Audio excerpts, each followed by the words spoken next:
Hi, welcome to our channel. I'm Jay, and this is our 2 cents, where we talk everything boxing and everyone's entitled to their own opinion. In today's video, we're going to discuss the Brian Custard interview with Terence Crawford.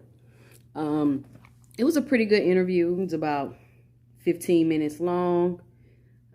Sure, if you want to find it, you can look it up. It's right there on YouTube. And starting out at the beginning of the video, Brian Custard asked him, it was some issues before, and I'm paraphrasing. I'm not saying anything word for word throughout this video. I'm going to be paraphrasing. But he asked, what was the difference this time around versus the first time around when they tried to make the fight? And Terence Crawford answered that he talked to Earl, and they was able to talk about the terms and some things, and they were able to make the fight. Now, my question is, why did Terence Crawford have to talk to Earl Spence in order to make the fight?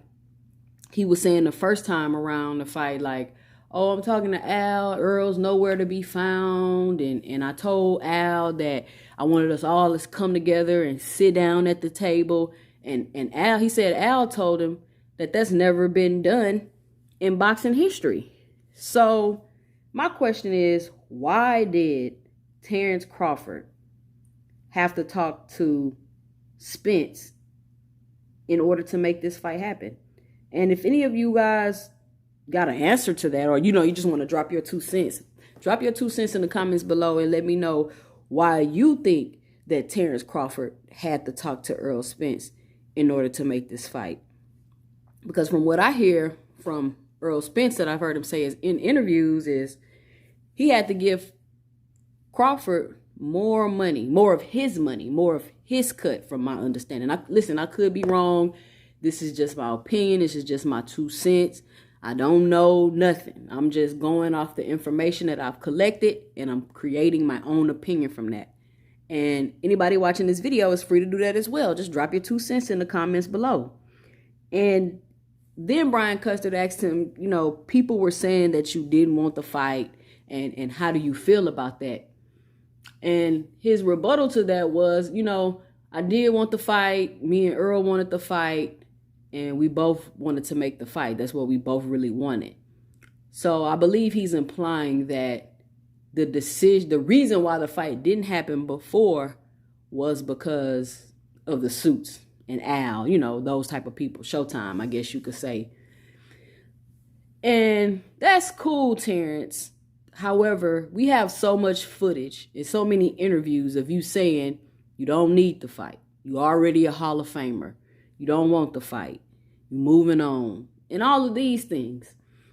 So for you to say, oh, the fight didn't happen, we both wanted to fight, it's really hard to believe. And the reason why I believe, in my opinion, that Terence Crawford gets so much heat for ducking, or he was getting so much heat for ducking, was the way he handled the negotiations.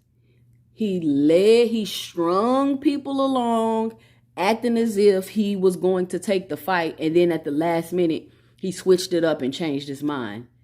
And then you feel some type of way when people say you ducking and you don't really want the fight. You've been saying you didn't need the fight. You're already a Hall of Famer, this and that. Then you ducked the fight. You strung PBC along. You pretty much messed up their whole calendar. You messed up Spence because he was thinking the fight was going to be in November. You messed up his fighting schedule. So to say, oh, we both really wanted the fight, then the fight would have happened. If you really wanted the fight and Earl really wanted the fight, there's no reason why this fight wouldn't have took place last year in November. So, Terence Crawford contradicts himself a lot in a lot of the things he says. So I just thought that was interesting. I can't understand why he had to talk to Earl Spence in order to make this fight. I can't understand why he had to handle the negotiations the way he did at the last time. To me, in my opinion, just to drop my 2 cents, it seemed as if, and again, this is my opinion, I don't know for sure, it seemed as if he wanted to mess the relationship up so bad that he didn't get another shot at getting the fight. That's what it came off to me. One, you didn't really want the fight. You had no intentions on ever fighting Errol Spence. And you wanted to mess up the negotiation so bad that you wouldn't be able to come back to the drawing board. Burning a bridge, so to speak. You wanted to burn that bridge. And then he went on to say, Brian Custard asked him about the whole, Terence Crawford, you ain't fought nobody.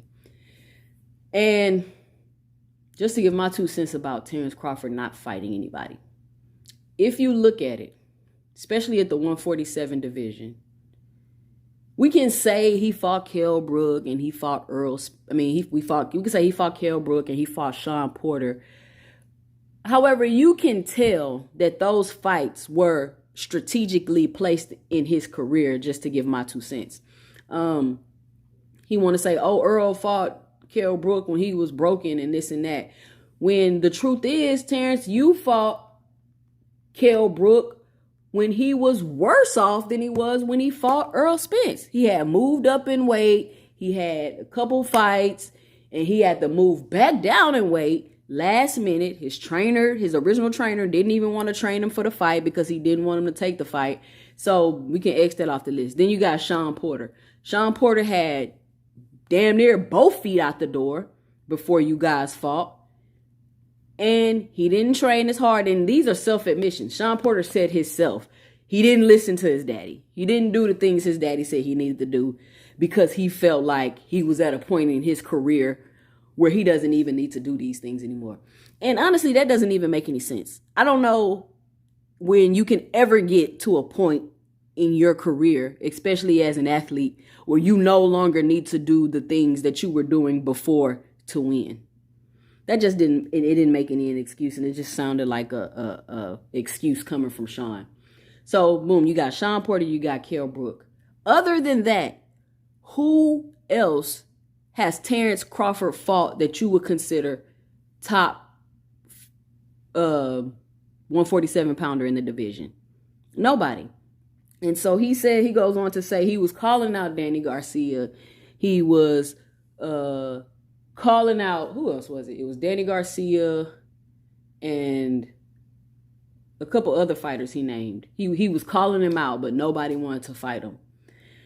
So then I thought about that for a second, and I thought, Terence, you saying you were calling out all the PBC fighters.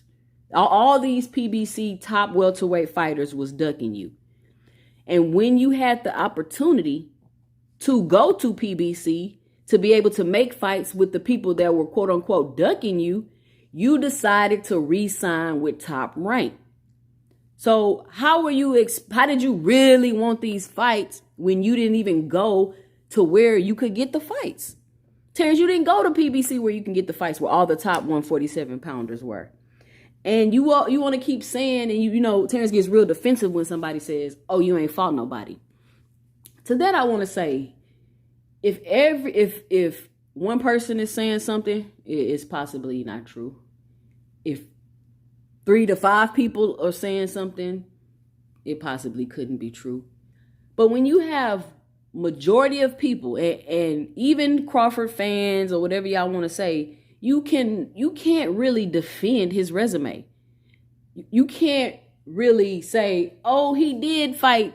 Who is he? Who did he fight? I'll wait. Drop your 2 cents in the comments below. Because even hardcore boxing fans don't really know these people that Terence Crawford fought. You didn't know who they were before Terence Crawford fought them. And you didn't hear anything about them after Terence Crawford fought them. So, Terence, if everybody is saying the same thing, it's probably true. If tons and tons of people feel like, oh, he ain't fought nobody, it's probably true. It's not like, you know how people say, oh, Mayweather ain't fought nobody. But you look up Mayweather's resume, he's fought so many champions. Y'all can say they was nobodies, but they was champions. There was no matchmaking done at PBC for Errol Spence. PBC was fighting champions. Errol Spence was fighting champions. Errol Spence was going after belts.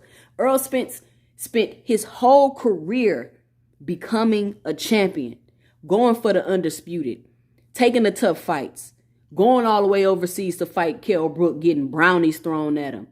Terence Crawford from my understanding, or as far as what I know, he's never been put in a pressure situation like that. This is the most pressure that Terence Crawford has probably ever felt in a fight, just to give my 2 cents about it. So, he said, and Brian Custer asked him, well, when you and Spence got on stage, kind of what did y'all say to each other? And he was like, I told him I was ready, and Spence said it's a lot of people ready. And that's true. Every fight Spence has, it's always a question mark. Like, oh, it's a 50-50 fight, or, oh, this person gonna do this to Spence. And I done another video, you can look it up, The Disrespect of Earl Spence. Go check that video out, because I talk about how they don't acknowledge Spence's skill. They don't acknowledge his ring IQ. They don't acknowledge his power. They don't acknowledge any of these things from Spence. When you hear people talk about Earl Spence, all you hear them say is he's a basic come-forward fighter, and he does the same thing over and over. And just like I stated in the last video, if I come in the ring and you already know what I'm going to do, and not only do you know what I'm going to do, what I'm doing is basic, and you can't stop me, I'm great. This whole Earl Spence don't have enough tools in his bag to beat Crawford. He don't need those tools to beat Crawford. Crawford is the one that got to come with the bag of tricks and pull him out to try to beat Spence. What happens when Crawford's bag is empty?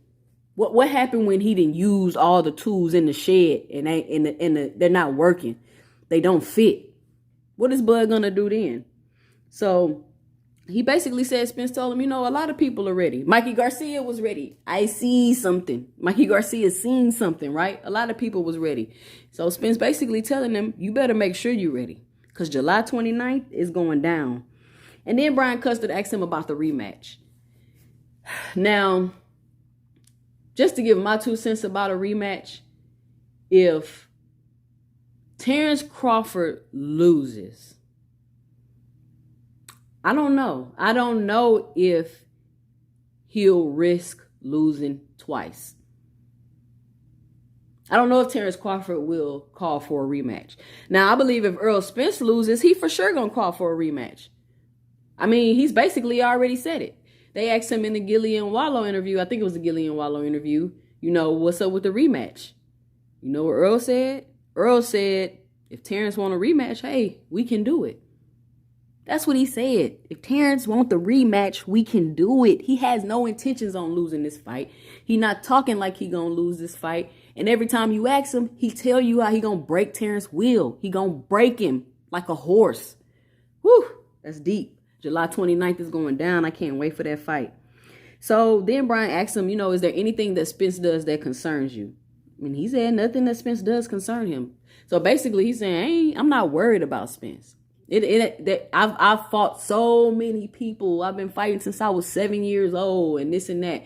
And even with you fighting so many people, Terence, I haven't, why didn't you fight Adrian Broner at 135? Why didn't you fight Danny Garcia at 140? Why didn't you fight? Why you don't have any of these people on your resume? You don't have any of these top people that everybody know on your resume in any weight class. It was some great matchmaking done for you at Top Rank. And Brian asked him, do you think you can knock Spence out? And he's like, with the right punch at the right time, I'll knock him out. And I mean, I guess that's true in any fight. So is Terence Crawford a special fighter? Yes, I do believe Terence Crawford is a special fighter. And how will this specialness he have be a benefit or an advantage to him in this fight? The only thing I can say about Terence Crawford being special and how that will be of benefit to him for this fight is that he doesn't get broke up and hurt that bad. I don't think if he's that special, he won't get broke up and hurt that bad. Even in the fight against Danny Garcia, Spence was at about 70%. That's the worst I've ever seen Spence fight. He was coming off the 18-month layoff from the car accident. He looked not very good at all. And he still was able to hurt Danny Garcia. So we'll see all these special features and things that Terence Crawford can do, what advantages they will give him in this fight. And he basically said what is the biggest thorn in his side right now? Jerron, Boots, or Charlo? And of course he said Charlo. I don't know why Terence Crawford wants to fight Charlo so bad. I really don't even see him fighting Charlo, especially how difficult it was for him to make this Spence fight. I don't see him fighting Spence and then fighting Charlo. I just give my 2 cents. I think it's unrealistic. But hey, you never know. Because I honestly didn't think that this Spence Crawford fight was going to happen after all the debacle between them trying to make the fight last year for November. So drop your 2 cents in the comments below. Let me know if you've watched the Brian Custer interview and let me know what you think about it. Terence, he doesn't look like he's not confident, but he also doesn't look too confident about this fight. When you ask Spence what's going to happen, he tell you he going to break him. When you ask Crawford what's going to happen, all he say is victory. Even Terence Crawford not telling you how he going to win this fight. And that could be because, he don't want people to know, or they don't want to give up what they've been working on in training camp. But let me know what you think by dropping your 2 cents below in the comment section. Be sure to help support the channel by punching that like and subscribe button. Follow us on IG at 2 Cents Boxing and follow us on Twitter at 2 Cents 20. I'm Jay, and stay tuned for our 2 cents in the next video. Peace.